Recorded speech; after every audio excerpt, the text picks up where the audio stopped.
Okay, good afternoon. My name is Lexi, and I'm going to be talking about Neuro Resource Facilitation and how it can help you. So, a few disclosures. The development of this content was funded through a contract from Iowa Health and Human Service Brain Injury Program.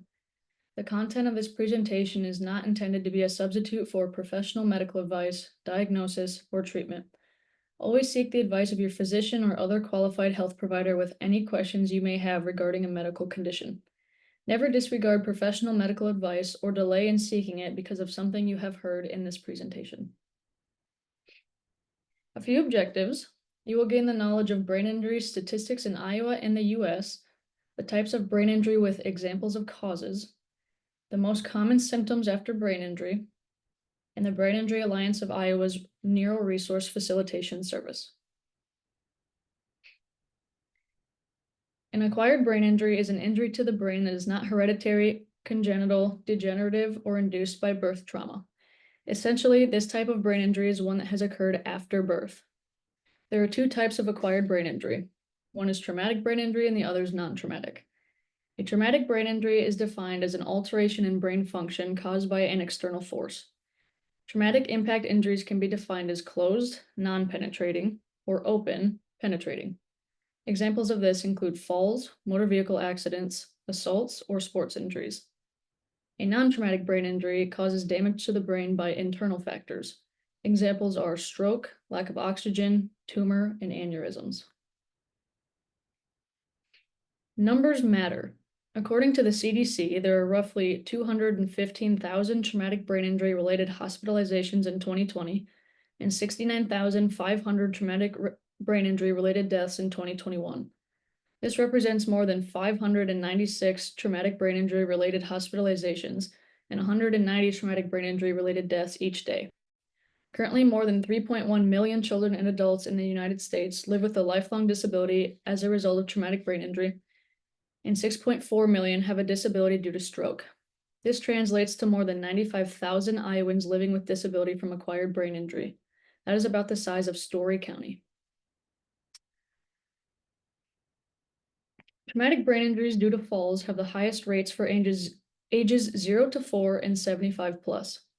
Traumatic brain injuries due to motor vehicle accidents are at their highest for ages 15 to 24. Symptoms after traumatic brain injury vary from person to person. Some of the most common symptoms include headache, fatigue, depression and anxiety, irritability, sensitivity to light or sound, and difficulty sleeping. Navigation of complex systems. These are very complex systems to navigate, even for professionals in the field. This often leads to individuals feeling overwhelmed, frustrated, and hopeless. All too often, survivors find themselves trapped in a web between the disability system and the aging system, neither of which is able to serve them best. There is a lack of consistent and adequate funding for long-term supports in the brain injury waiver. The waitlist for the brain injury waiver is currently 6 to 7 years long.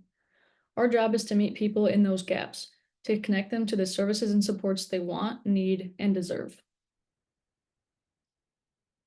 So what is Neuro Resource Facilitation, also known as NERF?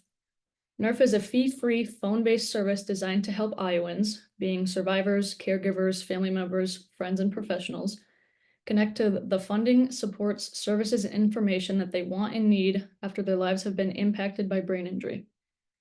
Navigating life after brain injury brings unique challenges, and our staff at Brain Injury Alliance of Iowa is here to help be a guide and support using this person-centered, goal-driven service. NERF is designed to meet Iowans where they're at in the after of brain injury, helping them identify and meet their individualized goals. To find these short-term and long-term goals, we use a needs assessment during the intake process and during each follow-up. Routine follow-up contact in the form of text messages, calls, and/or emails are the backbone of NERF, as they help us stay in touch with our clients' needs and monitor progress towards these goals. Neuro Resource Facilitation maintains communication about addressing and adjusting goals for up to 2 years, but also sometimes longer when necessary. We do not require our clients to provide proof of their brain injury. There are a few ways that you can contact us. You can call us at 855-444-6443. email us at info@biaia.org, submit an online referral form, or message us through the chat feature on our website at www.biaia.org. We are regionalized, so upon being contacted, the NERF who covers your county will reach out to you within 24 to 48 hours. We are a person-centered service. We meet the client where they are at and help them the best we can. We help with a variety of services, including housing and placement needs, mental health supports, employment supports, brain injury 101 trainings, case consultations, transportation options, legal support, future planning, the list goes on and on. I currently have a client who lost their Medicaid and their Social Security disability reduced with no knowledge why. He contacted me for help, and together we did a three-way call to his Medicaid managed care organization to reapply for Medicaid and did another call to his local Social Security office. From there, we figured out losing his Medicaid meant his premium was no longer being covered through his managed care organization, causing that cost to be taken out of his monthly Social Security disability payment. Luckily, once he is accepted by Medicaid, the amount taken from him will be reimbursed. Making calls like this one with our clients is helpful for a number of reasons.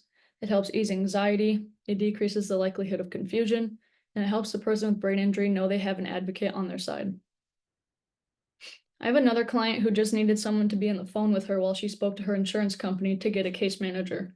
She told me just knowing I was on the phone to help her if needed was reassuring.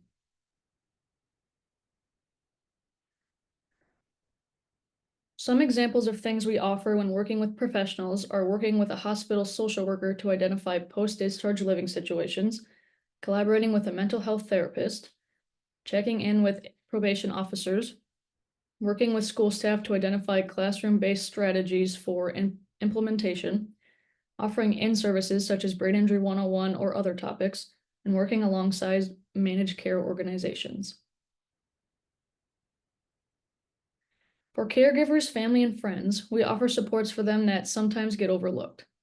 Some examples are support groups, therapy referrals, reading materials on caregiving, information on ambiguous loss and caregiver burnout, help navigating the IEP meetings, etc. We have numerous support groups throughout Iowa that both survivors and caregivers are invited to attend. We offer both virtual and in-person options. Our virtual support groups meet weekly, while our in-person groups meet monthly. Some of our support groups also have a Facebook page you can join.